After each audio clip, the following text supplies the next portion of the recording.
When we say leader, if one wants to be a leader, in some way he has to transform himself, in the sense, the essential concern of any individual person to start with is, what about me, my survival, my well-being? So if one has to become a leader, he has to transform this into a larger possibility. What was essentially individual concern becomes a little larger concern in some sense.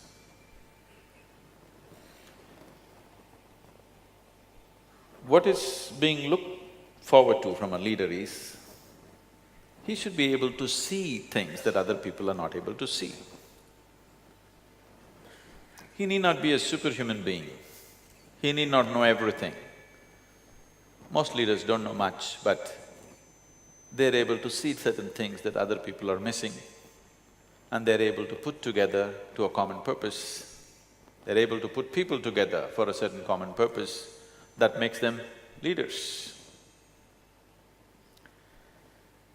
Once you're in the position of leadership,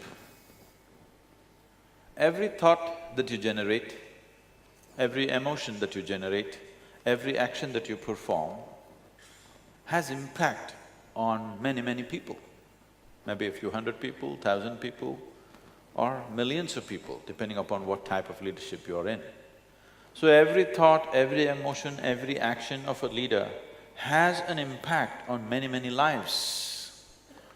When this is so, it is extremely important that one who wishes to be a leader in some way focuses upon how he is within himself too, not just about how he performs in the world.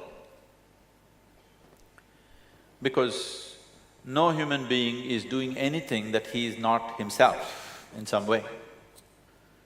So enhancing this being the way he is, evolving this being the way he is, transforming this being the way he is a very important part of leadership. Learning the tricks of management, learning the tricks of manipulating or inspiring people is another thing. But the most important thing is, learning the art of evolving this being is very important, because everything that being… as your leadership becomes of greater scope and greater possibility, every thought that you generate in your mind has an impact on people around you. So attending to this person is very important. If we think the work that we are doing is important, it is most important that you should work upon yourself first. Because you cannot produce anything that other than what you really are. You will only produce who you are in so many different ways. Who you are, what your mind is, what your emotions are, how you are right now will manifest in every action that you perform in the world. And once you have moved to a position of responsibility, that is having a huge impact on many lives, so it would be responsible for a leader not to be constantly striving to transform himself first. And essentially, leadership also means either you're transforming lives of people directly, or you're transforming situations which will in turn lead to transformation of life for other people. So transformation and leadership cannot be separated. Leadership is transformative. But I know we have gotten used to live in leadership of stagnation, but that's not leadership, because some people become leaders in moments of strife. When there's large-scale injustice, suddenly a human being starts thinking beyond his own well-being. His involvement becomes beyond his own personal needs, and he tends to become a leader sometimes. Or sometimes individual ambitions will propel someone to become a leader. Or sometimes leadership happens by default. You having been born in the right family or the wrong family, whichever way you want to look at it But essentially, if one wants to evolve into a natural leader, because leadership is not assertion of yourself. Leadership is a way of knowing the art of fulfilling everybody's aspirations. Leadership is the art of making people understand essentially, deep down, all our aspirations are same. Whether you are leading a company or a community or a city or a country, essentially it is about making people realize somewhere deep down all our aspirations are same. The first time I was at the economic forum, people looked at me very resentfully. They said, "What is a mystic doing at an economic conference?" So I thought, let me speak their own language. So I asked, "What do you do? What's your business?" This person said, "Well, I'm working for Lenovo. We are the second largest computer manufacturers and we do this, this, this." I said, "See, you're doing computers." I pointed out one man who was a General Motors person, and I said, "See, he's making cars, somebody there is making safety pin." It doesn't matter whether you're making computer, car, safety pin or spacecraft, what is the fundamental business? He said, "What? My business is computer." I said, "Your business is not computer. The fundamental business is human well-being, isn't it? That's the reason why you're making you might have forgotten why you're making a computer. Essentially, you're manufacturing computer to make human life better, isn't it? Somebody is manufacturing a safety pin to make human life better. So essential business is human well-being, and that's my business too. So that's why I'm here." Everybody's business is human well-being. It is just that it is only the scale and scope which is different from person to person. One person thinks human well-being means just my well-being, my individual well-being is human well-being, I don't care what happens to somebody. For another person, human well-being means him and his family. For another person, human well-being means him and his community. For another person, it's him and his country. For another person, it's the whole world. Only in scale, human beings can be different. Otherwise, every human being's aspiration is human well-being, isn't it so? Yes? Is there somebody who is not involved in human well-being? Only the scale is different, isn't it? So, if your scale is larger than individual well-being, then you are a leader. So if it is larger because you think, because of your ambition, it'll be stressful.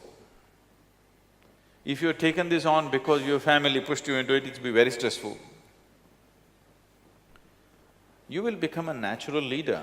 Being a leader is not certain position, it is just a certain capability and fulfillment of our aspirations. In the sense, nobody can become a leader without a certain spiritual element in him. No, don't get like that. When I say spiritual, I am not talking about you joining some religion or joining up with some group. Essentially, spiritual process means expanding the horizons of your perception and experience of life and oneself. In some way, your perception of life has enlarged itself beyond self-preservation. You're thinking not just about this being well, you're thinking of making things happen for lots of people, that makes you into a leader. So this can happen out of your thought, or this can happen out of necessity of situations in which you exist, or this can happen because your perception has truly expanded. When I say perception has expanded, shall we do an experiment with you? Can I do an experiment with you? Take your right hand, touch your left hand and see. Is that you? Is this you?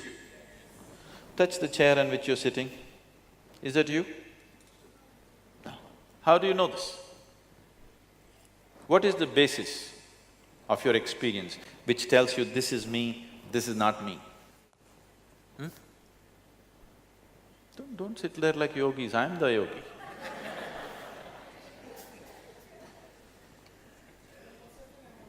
I'm sorry? No. What is it that tells you this is me and this is not me?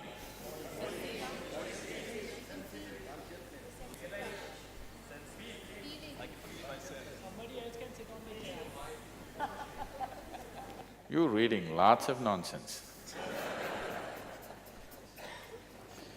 Just tell me, what tells you this is not me? What tells you this is me? Sensation, isn't it? Here there is sensation, here there is no sensation, isn't it so? Yes? So, it is your sensation which determines what is you and what is not you. It is the boundary of sensation. Whatever is within the boundaries of your sensation is you. Whatever is outside the boundaries of your sensation is not you. Is that the definition of yourself? Yes, technically. So what is within this is you, if it's outside of this is not you. There is water here, not reachable, okay. There is water in this, is this you? No. If you drink it, does it become you? What happened? What was outside the boundaries of your sensation got included into the boundaries of sensation, suddenly it's you. How did you get these kgs that you're carrying around? Were you born like this?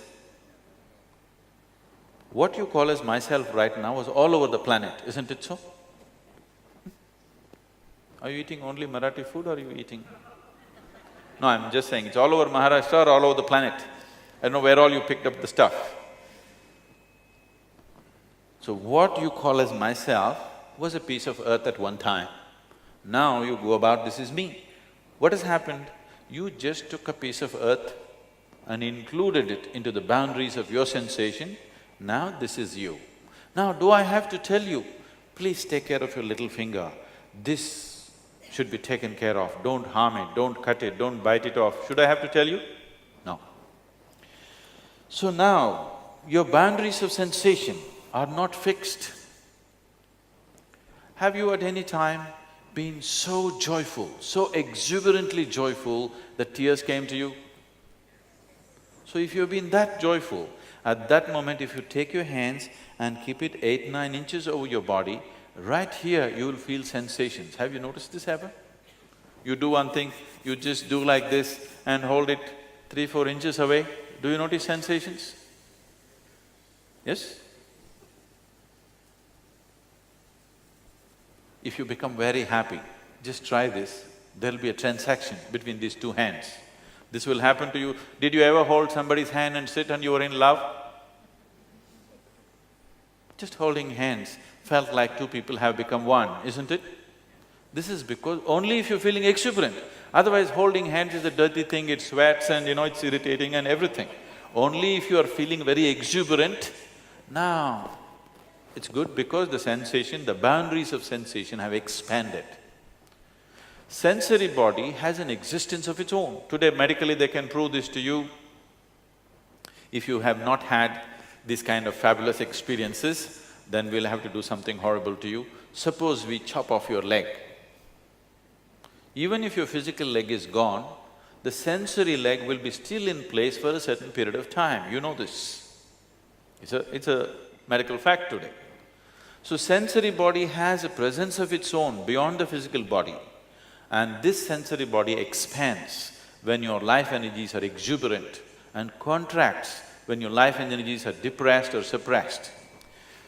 This could have happened to you, you are very worried and depressed about something, somebody comes and taps you on the shoulder, you can't feel it. Have you noticed this? Have you noticed this? Because when you are in a depressed state, your sensory body contracts. When you're in an exuberant state, it expands. If you consciously crank up your life energies to a certain level of exuberance, if you sit here, suppose your sensory body became as large as this hall, now you would experience all this as a part of yourself. If you experience these people as you experience the five fingers of your hand, because what is within these five fingers was also outside some time ago, isn't it? Yes? This is slowly you accumulated into the boundaries of sensation. It was outside and you included into the boundaries of sensation, now you experience this as myself. Suppose you stretched your boundary of sensation to this whole hall, after that, do I have to tell you, be good to this person, don't harm that person, don't kill that person? Do I have to teach you morality? Would you naturally do what best you can do for all this life around you? Then you are a natural leader. That's what a leader is supposed to be. Either you are manipulating yourself into your leader, which is very stressful, or because you experience everything as yourself, you do the best you can do according to your capability. Each individual can function only to the limits of his capability, isn't it? And your capabilities are at their best. This can be… there is substantial medical evidence and scientific evidence for this. Your body and your brain will function at its best only when you're exuberant, when you're joyful, when you're ecstatic. Your whole system functions at its best. Have you noticed this yourself? Haven't you noticed this experientially? When you're peaceful and joyful, is your body and brain functioning at its best? A man went to the neurologist and asked him, "Doctor, how long can a man live without a brain?" The neurologist looked at him and asked, "How old are you?"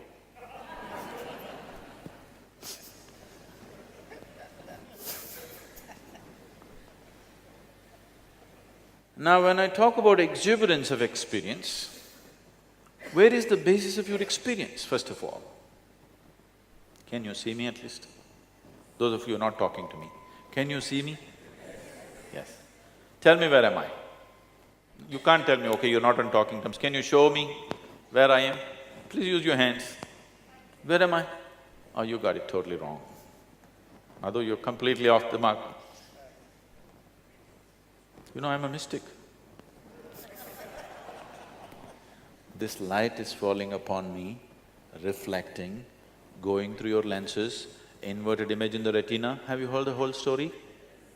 So where do you see me right now? Within yourself. Where do you hear me right now? Within yourself. Where have you seen the whole world? Within yourself. Have you ever experienced anything outside of yourself? Have you ever experienced anything outside of yourself? Right now, if I touch this chair, my sensations are not of the chair, my sensations are only of my body, isn't it? Yes or no? You have never experienced anything outside of yourself, please see. Everything that you know is only the way your sense organs are projecting things within you, isn't it? Sun is setting right now outside, but we are turning lights on here because for us this is darkness. But there is a whole host of life on the planet. The sun sets, they all come alive. Actually, there are more life on the planet which are nocturnal. Yes? I'm not talking about the Bombay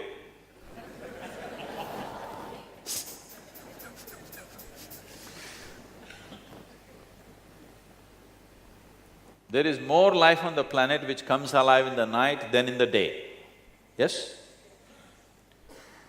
So suppose you sit with an owl and start an argument, which is light, which is darkness, where would it get you? Endless argument? Who is right, you or the owl?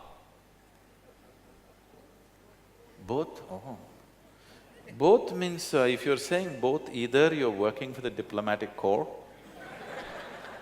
or you may have a successful marriage. In these two areas, you must learn to say both, both, both to everything. Otherwise, you can't survive these two things. I'm asking which is light, what you see is light or what the owl sees is light. See, both of us may be wrong. One of us may be wrong, but both of us cannot be right, isn't it? Yes? So your sense perception right now is just enough for survival, but everything that you experience is happening within you. The very seat of your experience is within you. When this is so, should you not determine the nature of your experience? The world outside will happen the way you want it only to some extent, never 100% the way you want it. Yes? Never will, and I'm happy it is so. Because if the world happened completely the way you want it, where do I go? I'm glad it's not happening your way. Isn't it so? It happens to some extent your way, some extent my way, some extent somebody else's way. It's okay, that's the way the world should be. But at least this one person should happen 100% the way I want him, isn't it? Yes? But right now this is the problem. This one is not happening. This body is not taking instructions from you. This mind is not taking instructions from you. If your mind were taking instructions from you, would you keep it joyful or miserable? Pleasant or unpleasant? Pleasant for sure.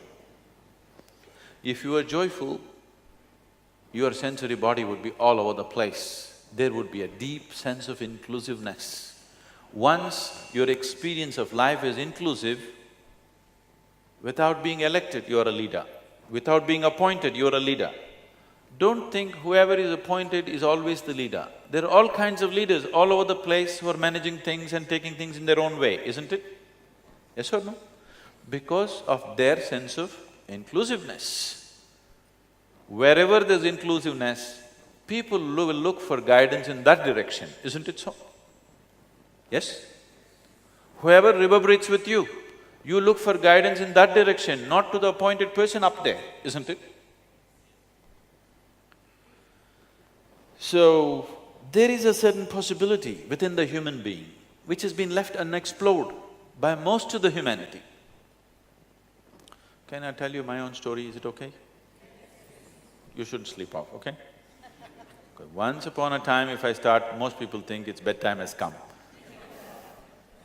This is not once upon a time story. I know I look ancient enough, but it's not a once upon a time thing. Some time ago. When I was just 3-4 years of age, one thing that I realized was that I did not know anything. I was so utterly, absolutely ignorant about everything. This came to my awareness. So if somebody gives me a glass of water, I will just be staring at this for 3-4 hours at a stretch. Somebody gives me a dry leaf, I'll be looking at it for hours. If I sit up in the bed, I'll be just staring at nothingness for the whole night. To a point where my father, who happens to be a physician, started thinking I need psychiatric evaluation. He got really worried. This boy just stares without blinking his eyes. Something wrong with him. I'm like this. I'm looking at something because I don't know anything, I have to pay attention to every small thing. Everybody around me going about blissfully, they know everything. I'm asking you, even today, do you really know what this water is? Do you really know? I'm asking. Are you just, oh, water, H2O? Do you know what is H? Hydrogen. Do you know what's damn hydrogen? Atom, this much. Do you know what that is? We have still not deciphered a single atom in the existence. Yes or no? Yes? With all the scientific exploration, we still do not know the nature of a single subatomic particle in the existence yet. Yes, is that a fact?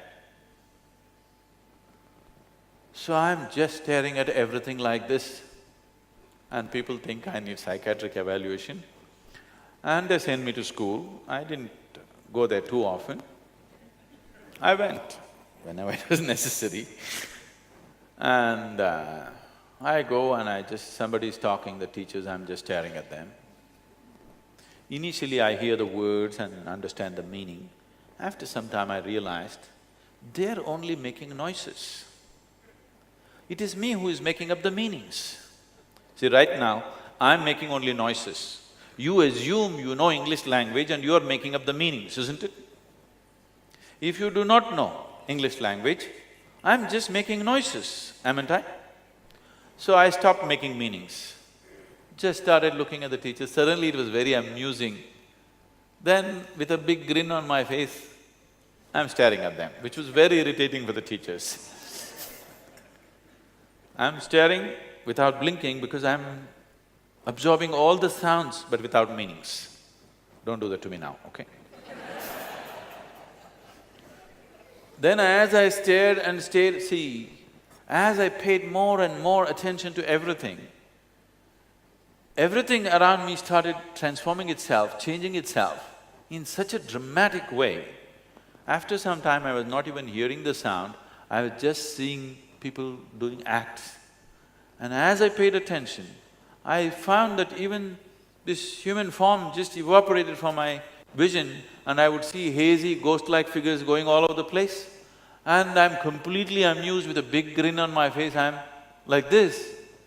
People think I'm going nuts. So I'm looking at the teacher, I know him through and through, but I don't know what the hell he's talking about. One day this happened, I remember this situation very well because about 4 months ago, this school invited me to speak at their alumni meeting. I said, please, not me, because I was not just not a good student, I was not even a student. Why do you want me? They said, no, no, no, we want you. I said, why? They said, our school has produced scientists, our school has produced great managers, our school has produced test cricketers, but you are the only mystic, so you have to come.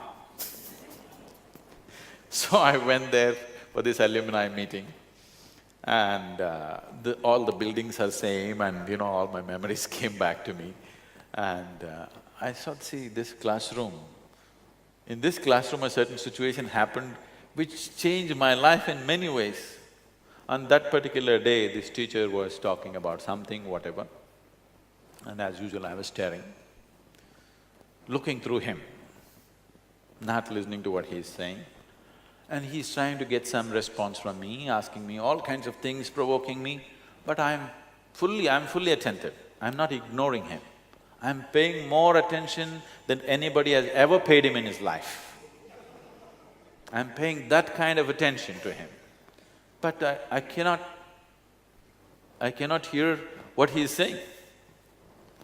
Then after trying this for more than 30–40 minutes, he said, you must either be divine or you must be the devil. I think you are the latter.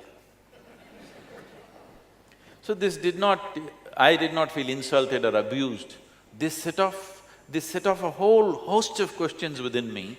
Am I the divine? Am I the devil? Am I human? Am I alien? What the hell am I? Because anyway I did not know. So this set off a completely different line of thought within me, endless amount. What the hell am I? What is the nature of this? And one day I happened to be eating something, I was into my adolescence at that time. I just ate a morsel of food. I knew this intellectually, I have studied a little bit of science and whatever by then. But suddenly this food exploded within me. See, you eat something, you eat a piece of bread or rice or let's say a banana. If you eat this, what was something which was not you, if you eat it, it becomes you, isn't it? Yes? All this stuff was not you some time ago. This is not you right now. But if you put it inside, it actually becomes you. It is not an idea. It is a living experience that it becomes you, isn't it? So when I ate and I closed my eyes, it just exploded within me, this food, that it is actually becoming a part of me. Something which was on my plate, which was not me, is actually becoming me. It's a phenomena beyond explanation. It is a phenomena beyond logical understanding.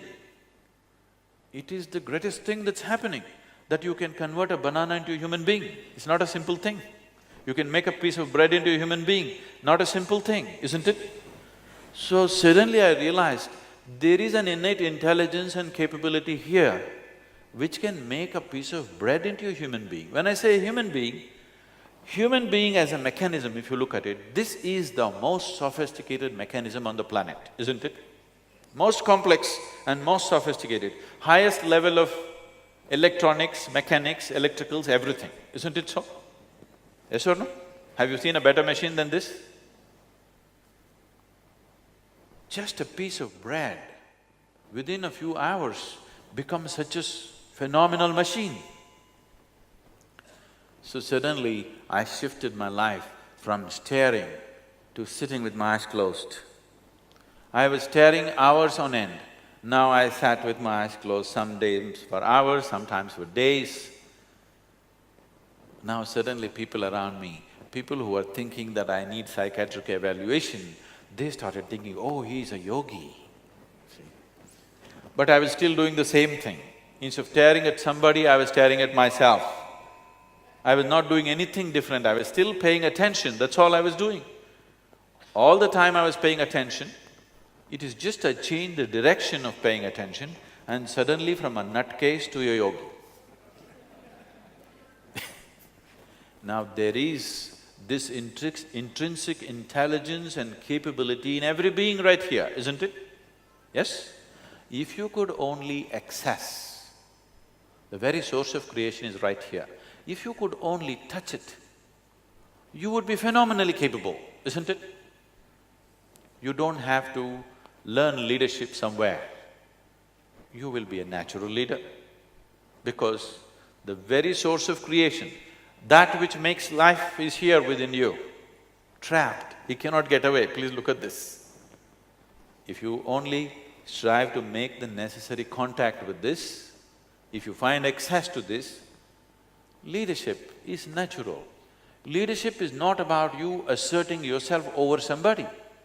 It is about being able to harness everybody's aspirations and make it happen. People should not even feel there is a leader around, that's when you're a real leader, isn't it? If people constantly feel the presence of a leader, he's a tyrant most probably. Yes or no? People should not even feel this place is managed. It looks like nobody is managing it, but everything is happening the way it should happen. That is leadership, isn't it? Yes? See, right now, the nature of creation is such that we can argue there is no creator because it's so perfect. If every day it was breaking down, then we would every day know and curse the one who creates this. Because creation is happening in such perfection, we can forget about the source of creation, isn't it? That's true management, isn't it so? That nobody feels the presence of the manager, nobody feels the presence of the leader, but everything is in place. That is when you're a great leader. And that will only happen only when there's a deep sense of inclusiveness of everything around you. Inclusiveness not as an idea, but inclusiveness as an experience. Oh, is such a thing possible? Well, once again, modern science is telling you, if you sit here right now, this moment, as you're sitting here right now, every subatomic particle in your body right now is in constant transaction with the rest of the cosmos. This is a reality that's happening. So the only problem is you're not experiencing that reality. If you're experiencing that reality, there would be a deep sense of inclusiveness. When there is inclusiveness, when you feel everything as myself, nobody has to teach you integrity, nobody has to teach you morality, nobody has to teach you what's right and wrong. Nobody has to teach you what's right and wrong towards yourself, isn't it? Only with reference to the other there is a problem. So spiritual process means you have eliminated the other. There is no other for you in this world, there's only you. When there's only you, there's absolutely no problem. You'll do the best that you can do and that's all there is with life. That's all there is with life, isn't it? Have you fully expended yourself? Everything that you are, has it been used or not? Whether you can perform like somebody else or not is not the question. The question is, have you used this being fully for whatever it is? And that will only happen if your experience of life is constantly pleasant. I will tell you this, there is medical evidence to prove this today. If you maintain 24 hours of utter pleasantness, before that let me ask you a question. Unfortunately, almost the whole population on the planet will come with a negative answer. How many of you have had one day in your life, that is one 24-hour segment in your life, where you spent 24 hours without a moment of irritation, agitation, anxiety, unhappiness, anger, nothing?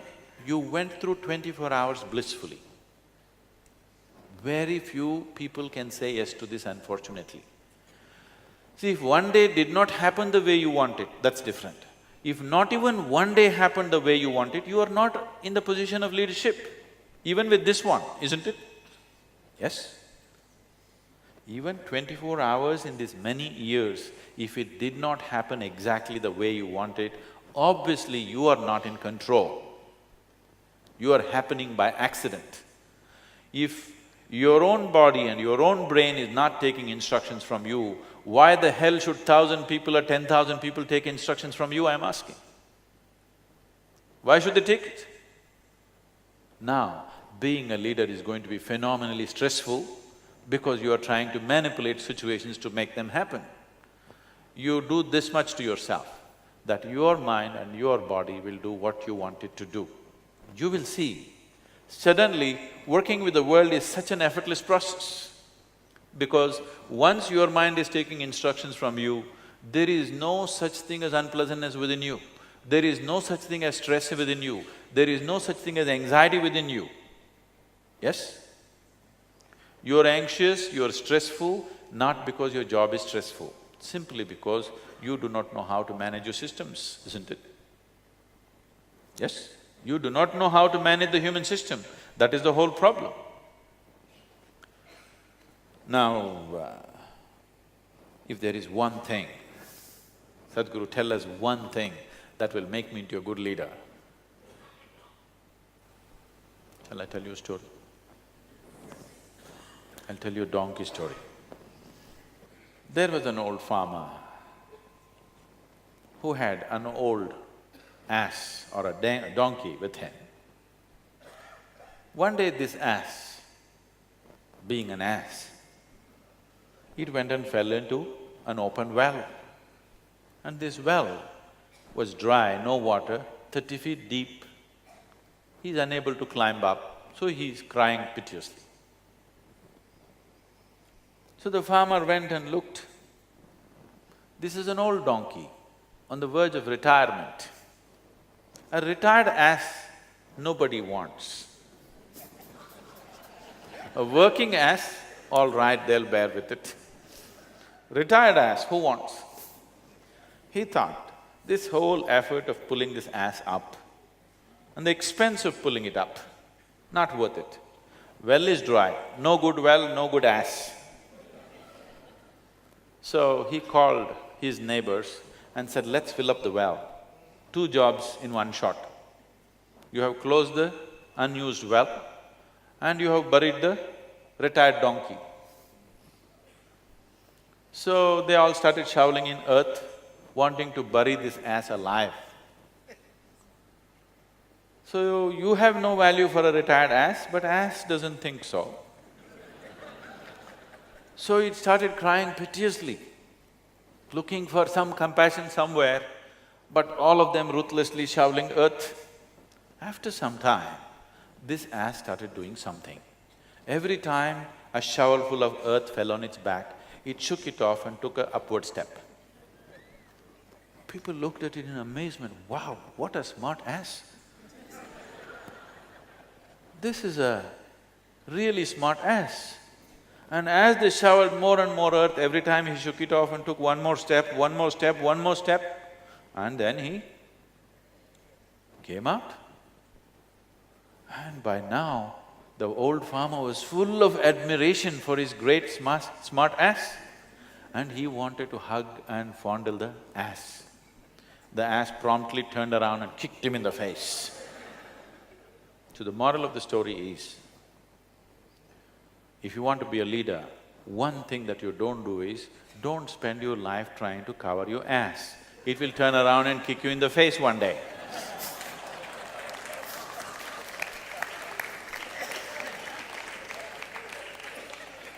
Because what people expect you from a leader is that first of all, he is straight. People don't appreciate you manipulating them. People appreciate that first of all, you are straight. You don't have to be brilliant to be a leader. You don't have to be a genius to be a leader. You don't have to be a superhuman to be a leader. You are straight, your integrity is always there, and you have some vision. You have some insight into a few things.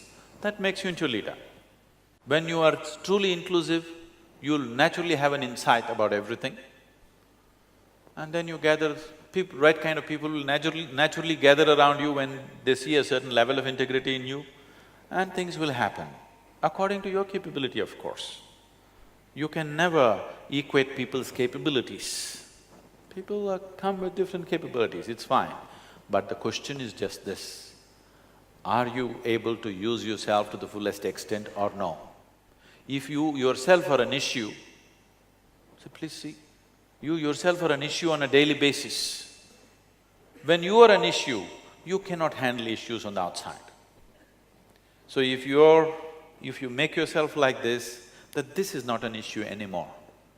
Now, you can attend to the outside issues to the best of your capability and your leadership will happen effortlessly without being stressful to you or to anybody for that matter.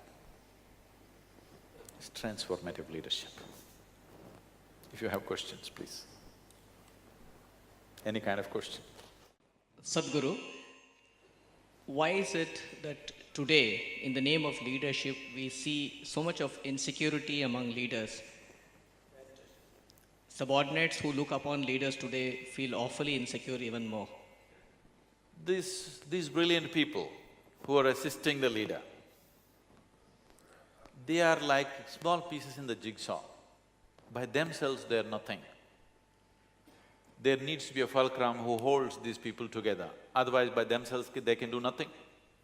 If there wasn't a leader, these people could never be harnessed and they would never find expression to their intelligence. Because they may have certain talent, but they don't have leadership. So, somebody is being paid more only because… not because he's brilliant, because he's able to harness brilliance. Brilliance which cannot be harnessed, what's the use of that? It's a lot of trouble actually. No? Intelligence which is not harnessed is a lot of trouble, isn't it? So a leader may not be the same IQ as the so-called brilliant man, but he is able to manage all these IQs. That's his capability. He gets paid for that. You get paid for your IQ. So anyway, above all, your life, the quality of your life does not necessarily depend upon how much you're paid. I'm not saying you should ignore that. Yes, that is a factor. How much money you get, how much wealth you make in your life determines the comfort of your life, never determines the quality of your life. Yes? It gives you certain access, it gives you certain comfort, it facilitates a few things around. But essentially the quality of your life is in how joyfully you're creating what you're creating, isn't it? If you are absolutely giving yourself and if you're brilliant as one claims to be, and if you're really making things happen to the best of your ability, in many ways you become indispensable for any group of people, isn't it? So instead of thinking of increment, I think people should focus on how to become indispensable. That people can't believe that without you, this situation can work. It will work anyway. Tomorrow morning if I fall dead or you fall dead, the world will go on fine, don't have any illusions about that. But people should believe that without him, how to live, how to make this work. If people get such feeling, then you will be substantially rewarded. But the true reward is in the joy of doing what you're doing, not in what you get at the end of the month, isn't it? What you get at the end of the month facilitates a few things, maybe determines the kind of house you live in, determines the kind of car you drive, but how joyful you drive the car, that it doesn't come from that, isn't it? How joyful you live in this house is not determined by that. So your quality of life is the way you experience it, not what you have, where you are. So please, once you said this, that your quality of life is determined, anyway you're joyful by your own nature, you will function at your best and your capabilities will be rewarded. Today or tomorrow it has to be rewarded. Sometimes there may be some slowdown, sometimes maybe you have to make a little noise and make them know that you are there. Because it's a large picture, somebody may not notice you. But the important thing is, in your life, the important thing is, are you enjoying the process of life or are you cribbing through your life? This is most important, isn't it? Yes? I guess my question is, where do we get started and what is the path? So that, again, this doesn't become a subconscious experience and then we again wait for this kind of thing to happen. What are the practical things that we can do so that we kind of don't leave this session saying, okay, it was another great talk, but I don't really know what do I need to do, so at least I know I'm trying to make the effort. You want some tips?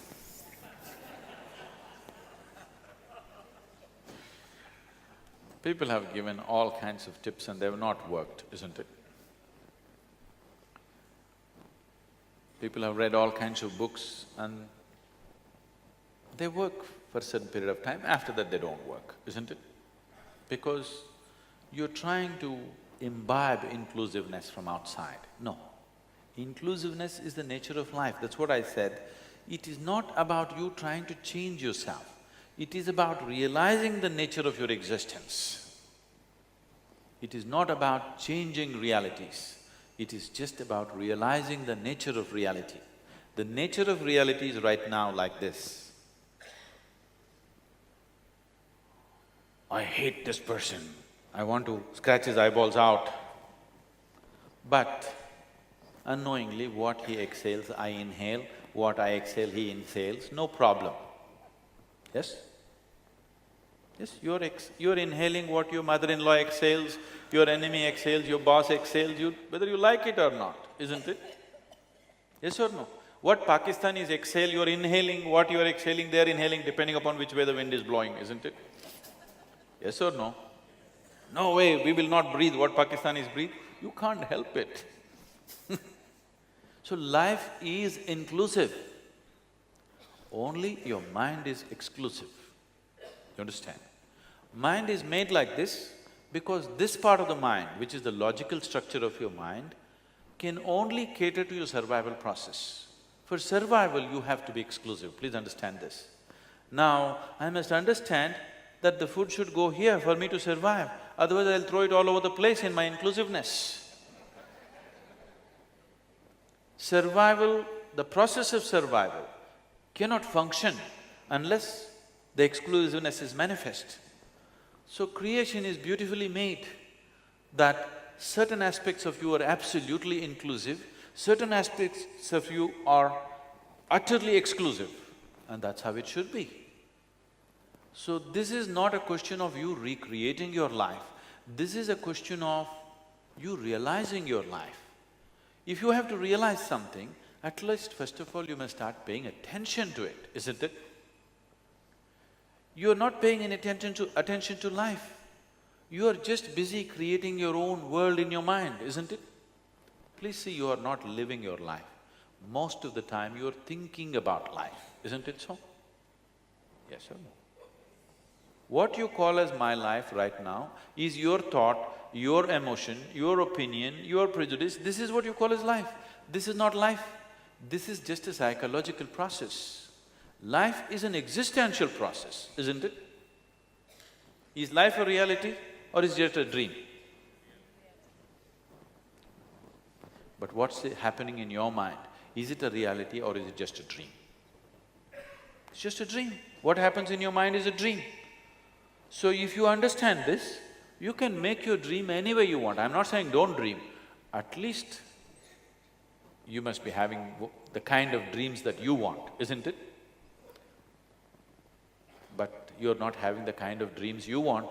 That is why stress, that is why anxiety, that is why fear, that is why hatred, that is why all forms of unpleasantness, isn't it?